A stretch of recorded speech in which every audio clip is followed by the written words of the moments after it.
Well, good afternoon, everyone. Thank you very much for joining us today for this family and parent workshop, where we'll be talking about understanding the brain's role in learning. My name is Alejandro Delso. I am the head of strategy at SEK Education Group, and I am very happy to have here with us today Ms. Debbie Gilmore, Executive Director of the Arrowsmith program. It is a pleasure, and we're very excited of today's workshop and today's session. And we hope that to make the best out of these 50 minutes we will have of presentation alongside an ending 10 minutes where we'll be able to ask Debbie some questions on the chat, and she will gladly answer them. So again, thank you for your time, for being with us. And Debbie, we're honored that you joined us today. You have been a passionate educator for over 40 years and an expert in how the brain works in children's and adults' learning. So please, the floor is all yours. Thank you so much, Alejandro and Guadalupe. Thank you very much for inviting me to come along to this session. I'm very, very excited to connect with SEC families and to talk a little bit about what I'm really passionate about, and as is the SEC Education Group, around the brain's role in learning. So let me take one moment to share my screen and we'll get that sorted out, and then we'll get underway.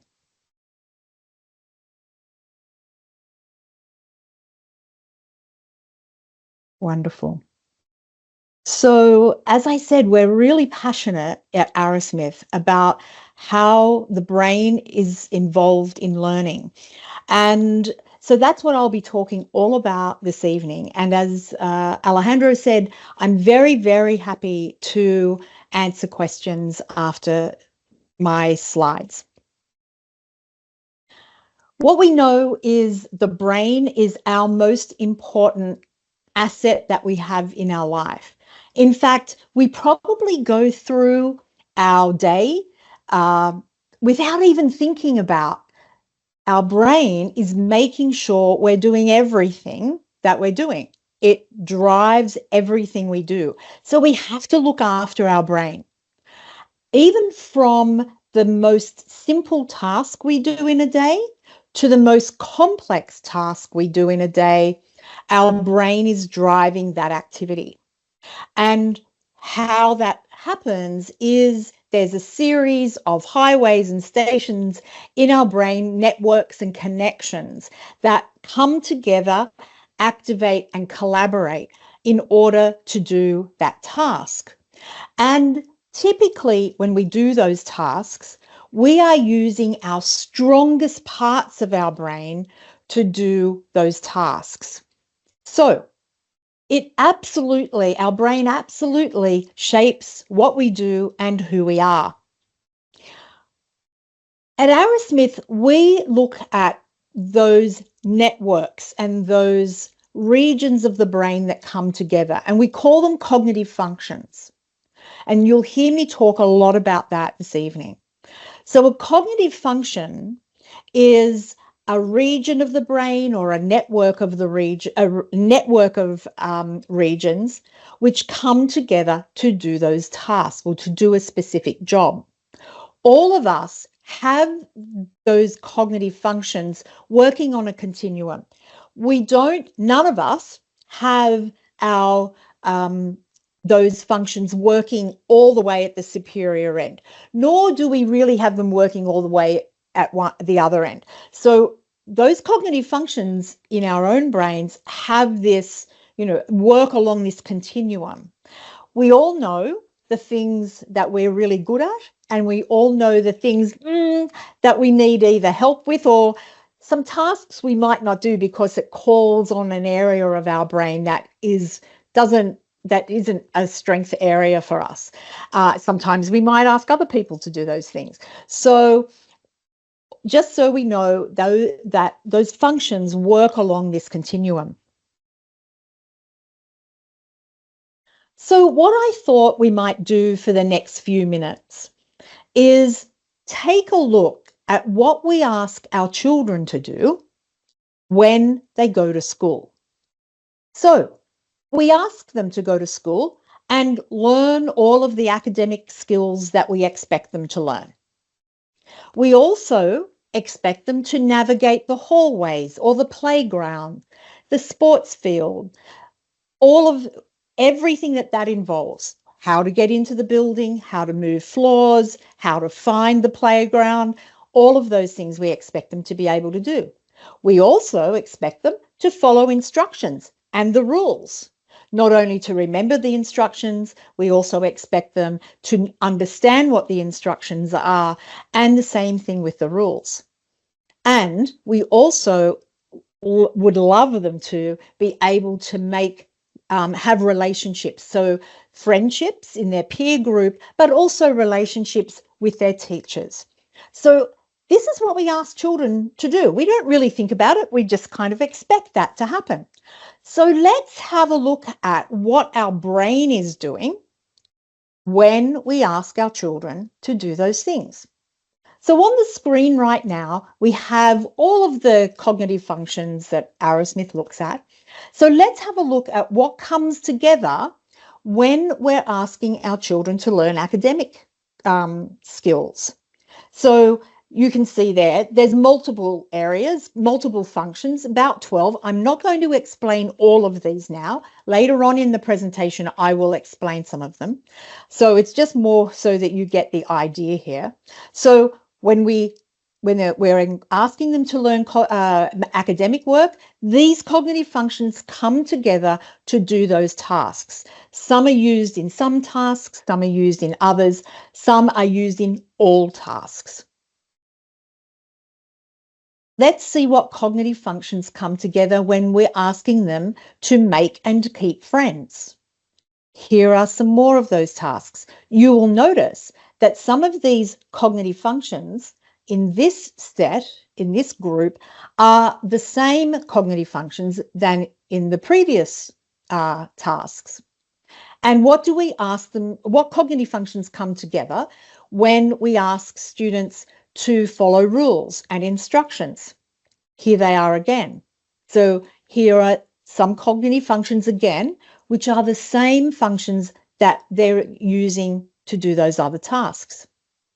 And then what about being on the playground, doing sport or navigating hallways? You will notice in this one in particular, there are some other cognitive functions that you haven't seen highlighted before. And then you'll have the regular ones that have been.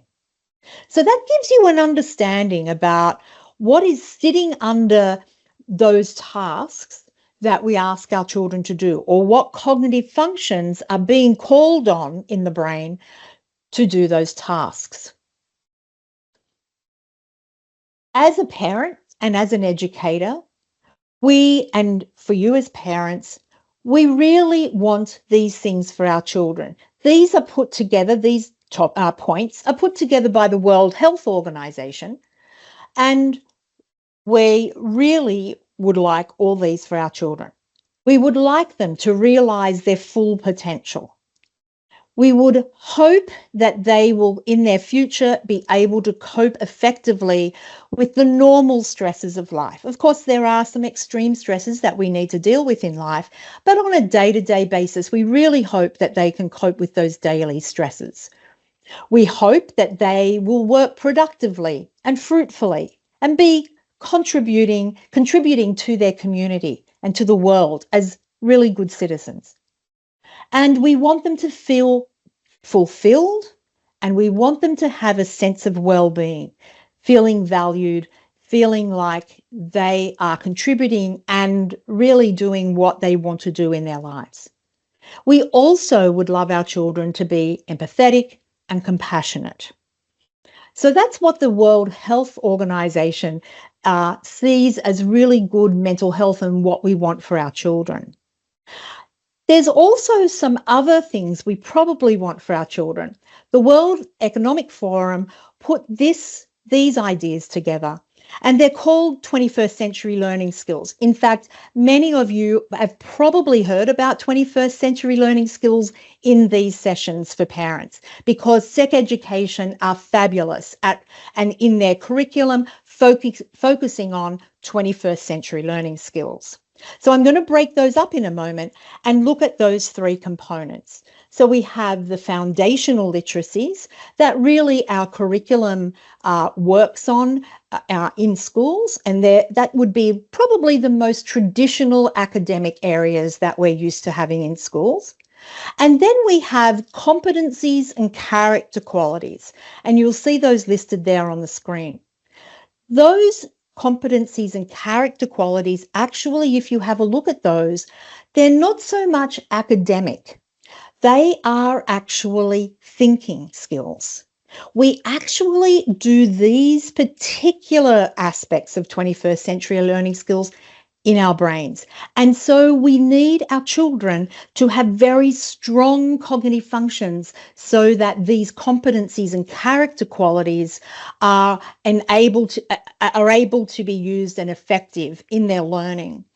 And in fact, the IB curriculum that SEC education students do in their schooling really focuses a lot on these areas of 21st century learning skills. So it's that curriculum is excellent for this, but they need really good thinking and brain processes for that to occur. Recently, over the last year, a year and a half, we've had a very strong focus on AI in education. And the more I learn about that and the more I delve into that, the more I'm convinced that our children need those competencies and character qualities, and in fact, the brain processes required for those very, very strong in the world of AI, and that is their future. In fact, at the SEC Symposium last Thursday, one of the speakers there spoke about how the AI we're using today is the worst AI we're ever going to use because it's iterative and improving all the time. And by the time our children are in the workforce or even in their 20s, we have no idea what AI is going to look like. And so we have to prepare them for the unknown. And that's what keeping brain processes or cognitive functions strong is capable of doing. So now you'll see these are the same cognitive functions that I showed before. But what I'm going to do now is have a look at the cognitive functions that we use in traditional academic areas. These are the areas of academics that we're very familiar with from our own schooling. So let's have a look at reading.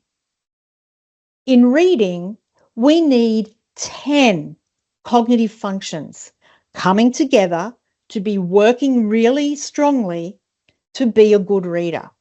And that depends on what type of reading we're doing. Are we reading in our minds? Are we reading silently? Are we reading out aloud? Are we reading to our children? Are we reading in a forum such as this? All of these cognitive functions are used in various aspects of reading. What about writing? So some of the same cognitive functions are used in writing. I think there's one extra one that pops in there in writing, and that's kinesthetic perception, I think. But we use the same cognitive functions when we need to write. And then what about mathematics? Because sometimes we say we have a mathematics brain or we have a language brain. Have a look at this. You'll see that the cognitive functions that are being used for mathematics are the same cognitive functions. Most of them are the same cognitive functions that we are using in reading and in writing. So I always think it's interesting when we say that we're good at one thing or the other, but actually the cognitive functions that are sitting in those underneath those academic areas are actually the same. So now I'm going to explain 4 of these cognitive functions, but my favorite one is this one, symbol relations. Why is it my favorite one? Because this cognitive function is the most important cognitive function that we have in our lives. We use this cognitive function from the moment we wake up in the morning to the moment we go to bed at night.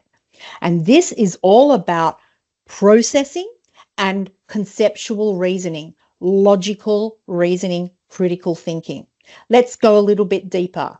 So this cognitive function is used to give us grasp relationships, make connections in concepts, to process cognitively. We hear terms like processing speed. This is the cognitive function that is responsible for that processing speed. And this is the cognitive function that is required for cognitive flexibility, being able to be very flexible in our thinking. This cognitive function is used for cause and effect, which is reasoning.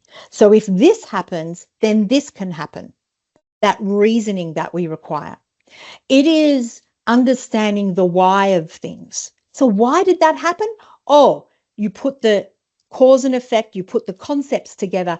That's all happening because this cognitive function will allow that to happen. This cognitive function is used for decision making. So weighing up ideas. So you have 4 different concepts. You have to choose between them. And this will understand the concepts and help you make that decision. It is used in comprehension. So this is comprehending what we read or what we hear, thinking even in conversation, even in a theatre production.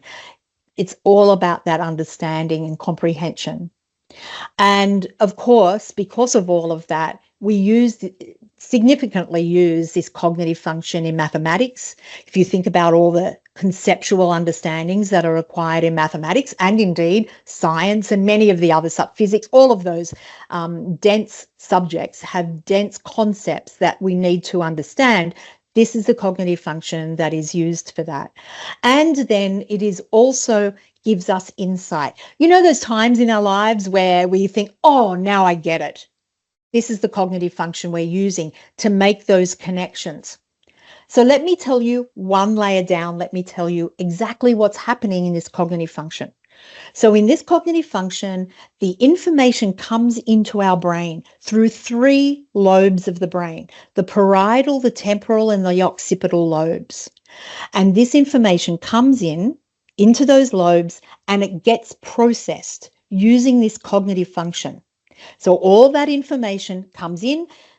This function helps us understand that, comprehend those concepts. And then what it does is attaches that new information to known information in the brain. So it helps, it's like that stickiness. So the new information comes in, it's processed, and then it gets attached to understanding, to other parts of knowledge in our brain. So it's so critically important. So what we do in a cognitive program such as Arrowsmith is we enhance this function. We make this function stronger. All of us can improve our cognitive function. So this is what we do. By enhancing this cognitive function, we see faster processing speed, a quicker conceptual grasp of what we're needing to understand. We have an enhanced ability to connect the dots or connect the ideas. We have a greater insight into processes and behaviors of ourselves and others. We have enhanced flexibility of thought, that cognitive flexibility. We have sharper logical reasoning. We have greater critical thinking. Again, really what we need in this world of AI. We have a deeper comprehension. We have greater vocabulary because we're able to understand the concepts and what they are. We have increased reading speed. And because we can understand more, we have an improved sense of humor. All of us can have this cognitive function along this continuum, as I talked about before. So you could have this cognitive function at a gifted level. So you're really good at analysis and logic and debating. You could have it all the way at the other end where you really are sitting in a constant fog where really it's very hard to navigate and understand things.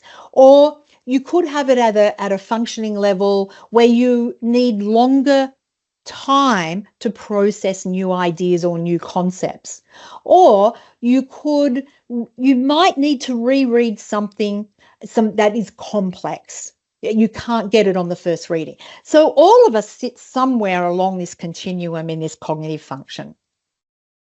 Let's have a look at another one. And this is also a really critical one that we use all the time in our lives. And this is a cognitive function that is responsible for automated motor plans. So let me tell you about automated motor plans. These are things like when we write, when we pick up a pencil or a pen and we just write. We don't think about how to write the letters. We just write. When we're using a keyboard, we just tap away at the keys. We're not thinking about, oh, we have to hit that letter and then that letter and then that letter. And then all the time you're having to think about what that word is and how that word is spelled. In reading, we use this cognitive function. This cognitive function in reading is responsible for our eye tracking. So when we read, we just skim the lines on the page. We don't think about, oh, we have to start here and move along the line. We just do it automatically. It's an automated motor plan. And the other thing that we use this automated motor plan for is speech. So we take the thoughts and then we speak those words. When I'm talking right now, I'm not thinking about how to say particular words. I'm not thinking about how to form the words. That automated motor plan of speech is there. So this automated motor plans are used in speech, in writing, and in reading to take thoughts and put them give that output in speech and writing, and then also in reading. So also very important that cognitive function is strong in our lives. This is almost self-explanatory, this cognitive function, symbol recognition. Think about all the symbols we have in our lives. So I know probably the first things you think about are letters. We have letters in our lives we need to make sense of. We need to know what the letters are. We need to be able to recognize letters. But we have a lot of other symbols in our lives. If you think about science symbols, mathematical symbols, symbols on signs. So we have a lot of symbols that we have to recognize. This cognitive function is like the camera in our brains. So it takes a snapshot of the symbol and it helps us remember and recall what that symbol is. And if we're a good reader, we do that very quickly and automatically because we have good symbol recognition. So as it says here on the slide, it is used in sight reading, in spelling, of course, writing, or any time we're using a symbol and needing to recognize it. This is the cognitive function that we're using. And let's have a look at the continuum for this cognitive function. If this is weak, if this cognitive function is weak, we really probably are unable to read symbols being words on a page. We probably have that difficulty because we can't remember what the symbols are. If we move along this continuum, you might need multiple presentations of a word before it becomes familiar. So you kind of need extra time to be able to recognize what those symbols are. Or if we're further along this continuum, you are capable of sight reading and amassing a lot of visual language. If this is very strong, you have like a photographic memory for text. So that's what that continuum looks like. And again, I say all of us have this cognitive function working somewhere along that continuum. And the last cognitive function I'm going to talk about this evening is quantification sense. This is the cognitive function that is, I talked about symbol recognition being the camera in our brains to recognize symbols. This is the function that is like the calculator in our brain. This is where we calculate number, or we understand the quantity of number. And that is a mental process. And this cognitive function that we call quantification sense is involved in internal calculation. So again, that mental calculation. Where do we use that? Perhaps in the supermarket, where we're trying to think, do we have enough money for that? We're quickly doing a mental calculation. Or when if we use cash these days, what sort of change are we going to require? That mental calculation.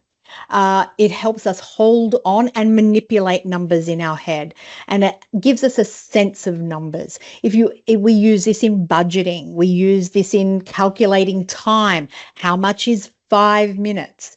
How much is 30 minutes? How much time has passed? All uses this quantification sense, or that holding of number in our brain. So going back to the World Economic Forum here, and what these 21st century skills are requiring for our children to do in the future, by strengthening those cognitive functions I just talked about, they sit underneath all of these 21st century learning skills. And in particular, the first one I talked about, symbol relations, the one I get most excited about and the one we need every minute of our day, that is required for every single one of these 21st century learning skills. So let me tell you a little bit high-level information about Arrowsmith now. So Arrowsmith is a cognitive program. So let me explain that a little bit. If we have an academic program in our schools, which are, the regular subjects that we're used to having in schools, a cognitive program sits underneath that, because a cognitive program is improving or strengthening the brain so that the brain can learn the academic program.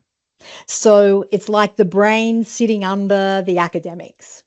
And a cognitive program is using the principles of neuroplasticity, and I'll talk about those in a moment, but we're using the principles of neuroplasticity to strengthen the brain. Not with any academic curriculum, but with a cognitive program that targets each particular cognitive function and strengthens that.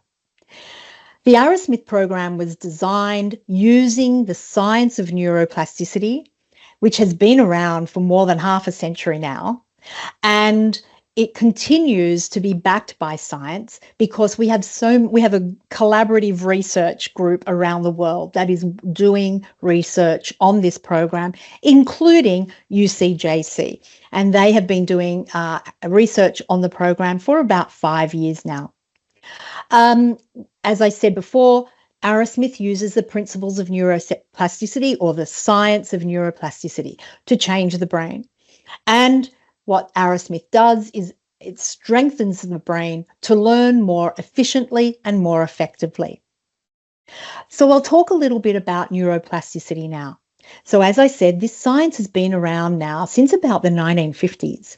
And what we know from this science is the brain is plastic, the brain can change. It can change its physical structure, its functional organization, and form new neural networks and connections.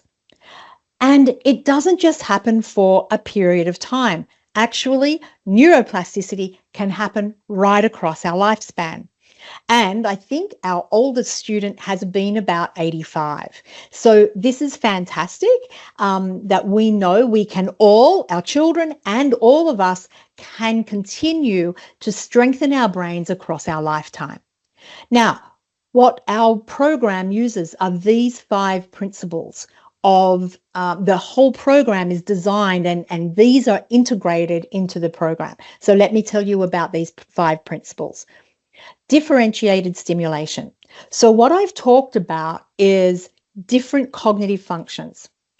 We can stimulate the brain and keep our brain cognitively healthy by giving our brain that stimulation. And that is definitely neuroplasticity. But what Arrowsmith does is we give targeted and differentiated stimulation. So we're thinking about those different cognitive functions. The Arrowsmith program targets each cognitive function separately as we can. It's not a pure science, but we really target each different cognitive function to strengthen each one. And we know we need student attention. This is not something new in learning. We know we need student attention. So what the program does, it has inbuilt mechanisms to gain that student attention. One of the critical components to get student attention are trained Arrowsmith teachers. And that's what Sec Education have, and all our sites around the world have trained Arrowsmith teachers to work with students. We also know that we need sustained engagement by the students or the people doing a cognitive program. So that's not just, I'm going to do this work for 5 minutes, like I'm trying to learn Spanish, not very well, but, I use Duolingo. That keeps me engaged for about 3 minutes a day. Not long enough. What we know we need is our students to be working around about 30 to 40 minutes every day to keep that engagement. And it's a bit like when we go to the gym, we want to work for, 5 minutes or 10 minutes. We're increasing we're warming up. And then we really work hard to get our aerobic levels up and work those muscles. While the brain is not a muscle, it works on the same concept. So we like them to have that sustained engagement for a period of time. Now, some students don't have it at the start, but over a period of time with the program and the trained facilitators that we have, that sustained engagement is kept. And also the program itself gives prompts to the teacher and to the students on how well they are engaged in the exercises. We also need the brain to be processing effortlessly. We all know what it feels like in these 3 states. We know what it's like when we're doing something really easy. Our brain's not really engaged in it. We just do it. We don't really think about it. That isn't good for neuroplastic change. The other thing we also know is when something is actually probably too hard for us to do. And that is also not good for neuroplastic change because actually the brain doesn't engage when something is too hard. So what our cognitive program does is engages the brain effortfully, knowing that the level that the students are working on, the brain is challenged and can achieve. So we quite often, sometimes the students say, oh, it's really hard. I like to reframe that language and say, it's actually not hard. That feels challenging. That's what challenging feels like in the brain, because what you're going to do is you're going to be able to achieve that. We never give them anything that's too hard because we won't be able to engage the brain in that effortful processing. And of course, once they achieve what they need to achieve, we increase that complexity, which is the next principle here. We increase the complexity so then the brain continues to work effortfully. So these are the principles of neuroplastic change that are backed by science and incorporated into Arrowsmith itself, the cognitive program. One thing I didn't talk about here is novelty. Neuroplastic change requires something different. So we quite often hear to keep our cognitive fitness, it says, they say learn a new language, learn an instrument, do a jigsaw that is new. So we need to keep the brain kind of engaged in something that's different. So all of these principles together help that neuroplastic change happen in our brains.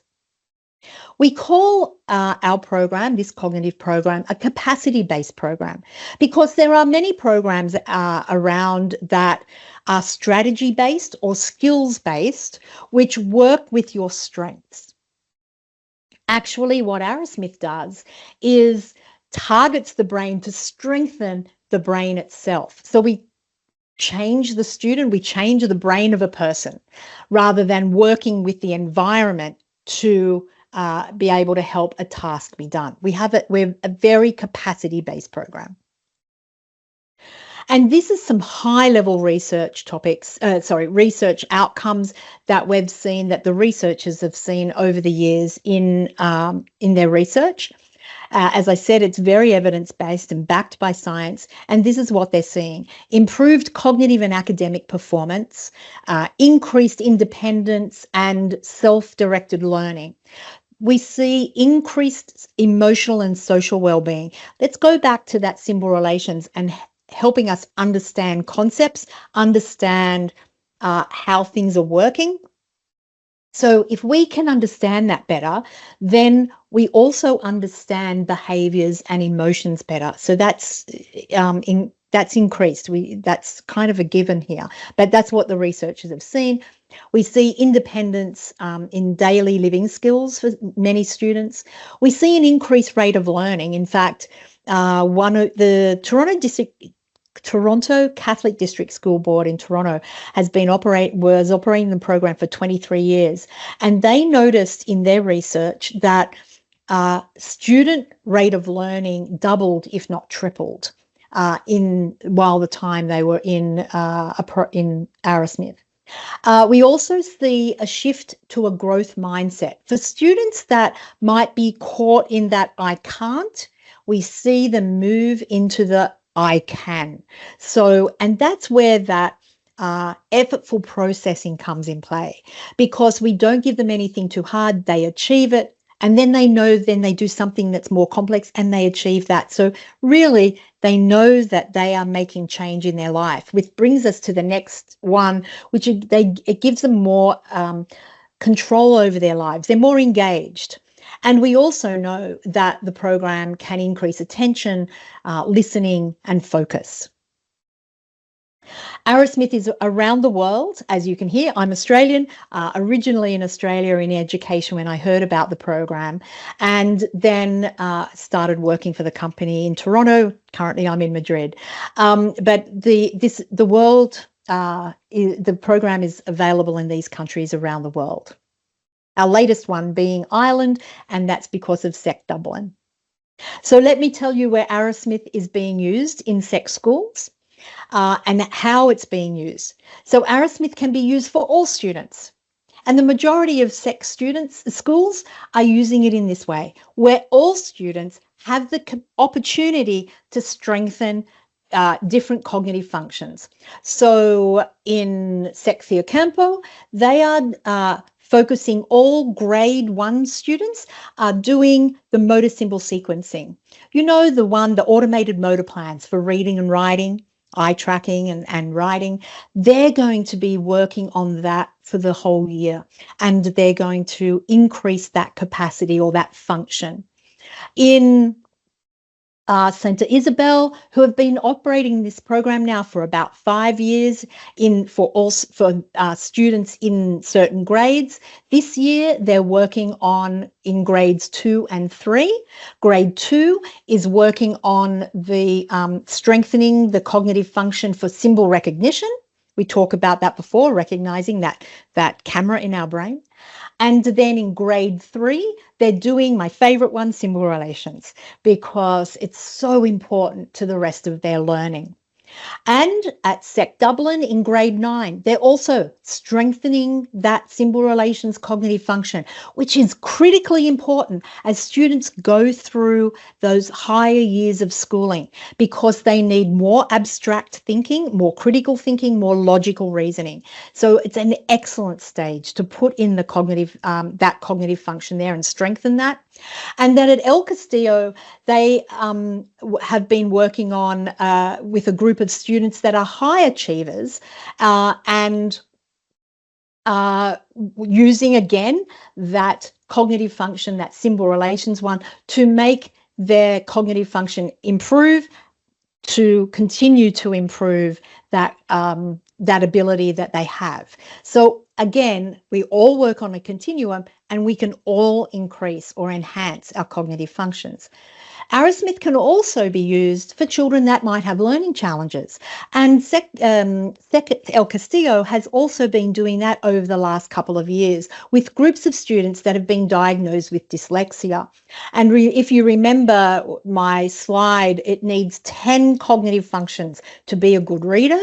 And one of them is symbol relations. And that's what El Castillo has been doing over a number of years now. And just before I finish, because I want to make sure you have time to ask questions and you might start thinking about them, so please put them in the chat because I'll be going to that in a moment. So as I mentioned, UCJC has been conducting research into the outcomes of Arrowsmith in SEC schools over about 5 years now. And here are some of the results. So for symbol relations, this is from 2019. Sorry, I have to have a drink.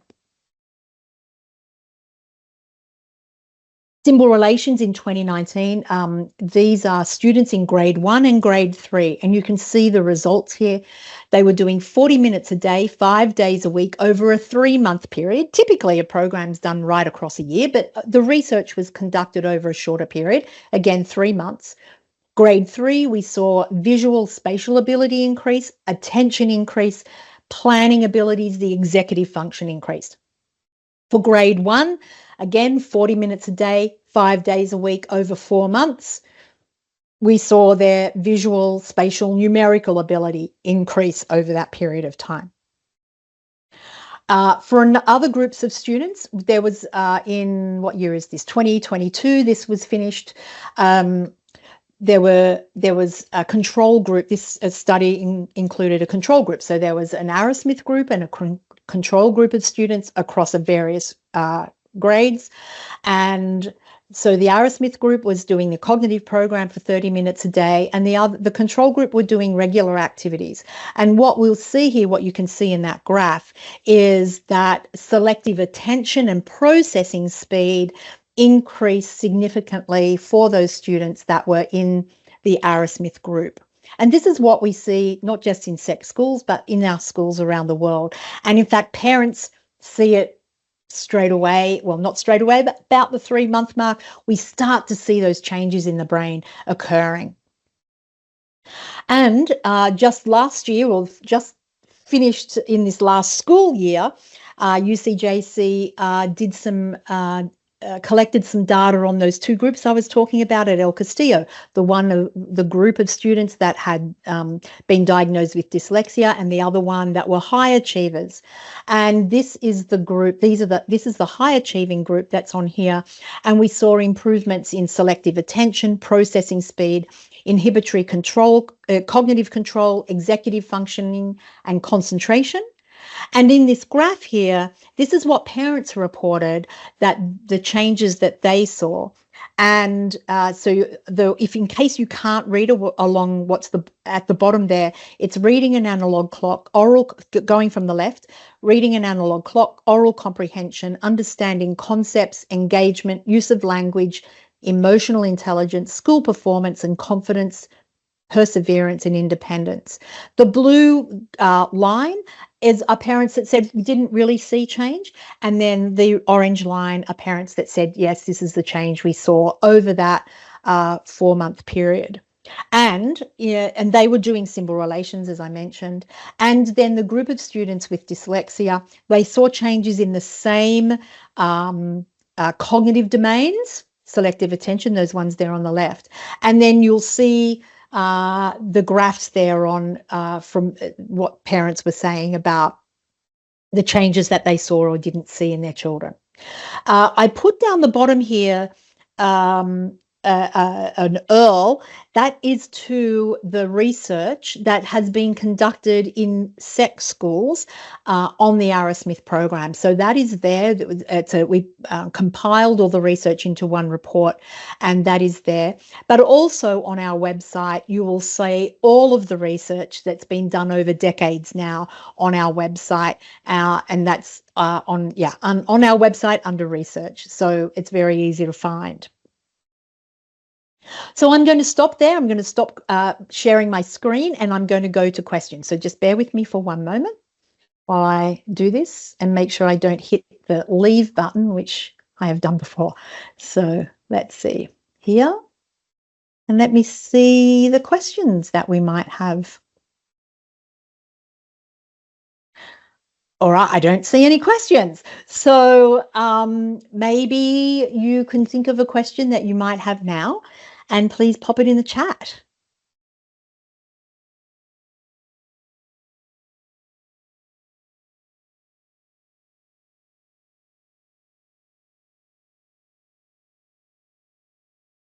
If you can't think of these questions now, I'm more than happy to take these questions at another time. I'm not certain if there's a mechanism where questions can be sent in. So I'm more than happy to answer those. As I said, the schools doing Arrowsmith at the moment are Dublin, El Castillo, Santa Isabel, and Theocampo, and El Castillo will be starting soon.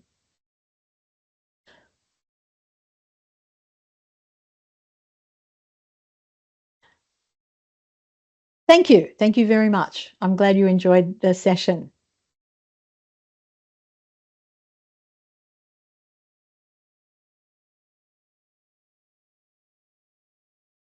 Atlantico, not at the moment. They haven't, there's sex schools are involved in many, many different projects. A fabulous group of schools. We're so happy at Arrowsmith actually to be working with SEC Education because of the vibrant education system that it is. Atlantico have other projects on at the moment and they haven't started Arrowsmith yet. So maybe in the future.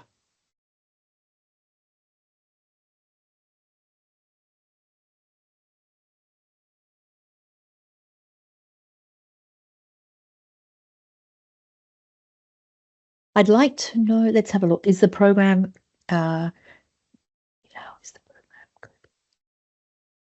okay, so the question is, how is Arrowsmith program coping with neural pruning in high schoolers?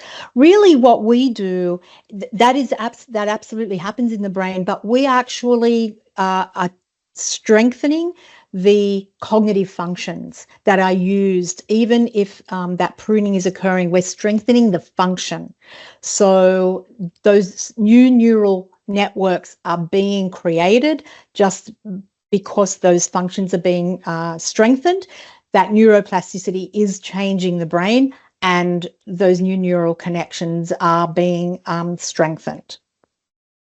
I'd like to know is a good concentration of children, 6-year-olds, for example. Certainly we know that it's possible because some of the youngest students we have in Arrowsmith are about 6 years old. That sustained engagement helps that attention.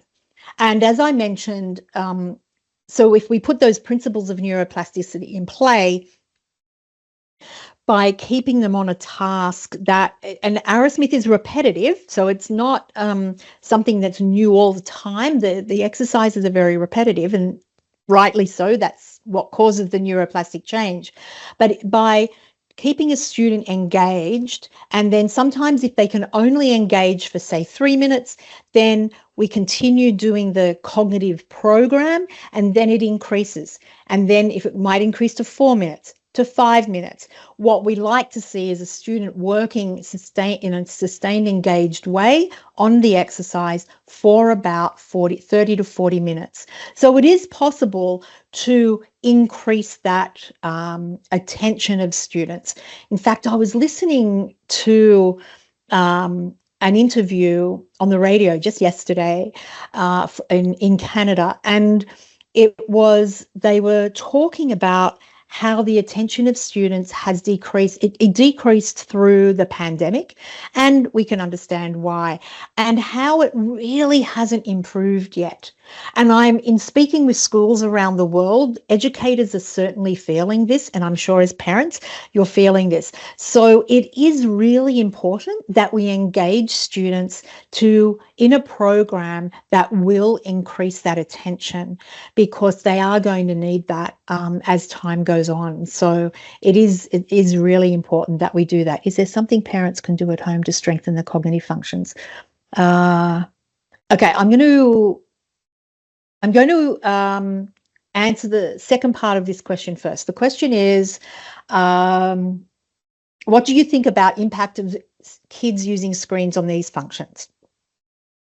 So Arrowsmith has different modes of exercises, and the ones that are being used in SEC are the motor symbol sequencing. The motor plan one is a pen and paper exercise. The others are computer-based exercises. So the students access their program through a web portal. So, but they're doing it a productive program, which encourages sustained engagement and attention. So I want to put that component of using a screen in that way. It is the whole program itself is designed to increase attention and engagement versus a screen like this, where, and I'll put my hand up here as being a user of social media. When I look at my phone and I'm engaged in social media or whatever it is that I'm doing on the phone, really that's all I use it for. But so if I'm doing this, and we're all probably guilty of this, we look, we scroll, we look, we scroll, we look, we scroll.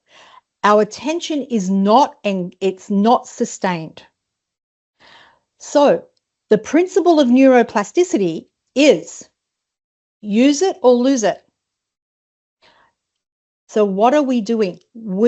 And the other principle is whatever we do over and over again is how the brain changes. So neuroplasticity is kind of like a neutral concept.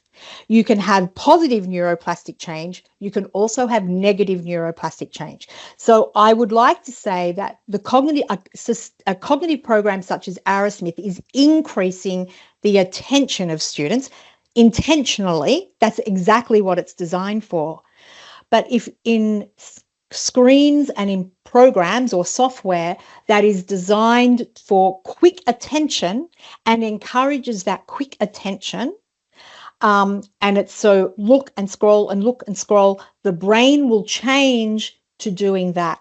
And I think that's related to what I talked about in that interview I heard yesterday about attention being decreased through the pandemic, because there was so much students, not necessarily just on screens. I can't say I agree with no screens at all. This is actually the future of our children. However, it is what they're doing on the screens that is the most important. And if you, just so that you can make that judgment, whatever they do repeatedly is how the brain will change. So if they're in a program that is encouraging that sustained engagement and attention, fine. If they're on a screen where it's encouraging them to look and flick and look and flick, that is not great. That's not what we want, that neuroplastic change to occur. That's negative neuroplasticity. So I make that distinction about the screens. And what can parents do at home? I think if you think about those principles of neuroplasticity, and when you get the recording of this, you can go over those again, finding things that your children might find novel that will keep their attention and doing them over and over again to increase those attention. I'd also encourage you to take a look at our website, because we talk about, we describe all of the different cognitive functions that we use. And of course, what we work on in our program is only a subset of the cognitive functions that are in the brain, but we really concentrate on the ones that we see are required for learning. But that's what I would encourage you to do. Let's see, there was another one there. You were putting that one. Is there a site, books, or we have access to the program and exercises of Arrowsmith? How Arrowsmith delivers the program is through educational organisations. You heard me talk about trained facilitators. So schools such as SEC schools choose the teachers that are going to be delivering the program to students. We train the teachers in the program, and then the teachers deliver the program to students. So it's not like a train the trainer model or easy to pick up. It's actually quite complex methodology, but so it's not really accessible to parents. And what I would encourage parents to do, though, is have a cognitive lens on yourself and on your children, because remembering that we're not all wired, our brains are not all wired the same. So have a cognitive lens on your child so that if they're finding something a little difficult, then just say, is it that they don't want to do that? Or actually, is a cognitive function weak there? And so we actually have a questionnaire, and I can certainly send this to you. I can give it for the recording when it goes out. I can add it in. That we have a cognitive questionnaire that you might like to fill out and see where your child or you can sit in that on those continuums of those cognitive functions. I'll make a note and I'll get that out to you. I think we're at time. I thank you so much, everyone, for coming along and listening to me talk about what I'm passionate about. And I hope I get to see you again sometime.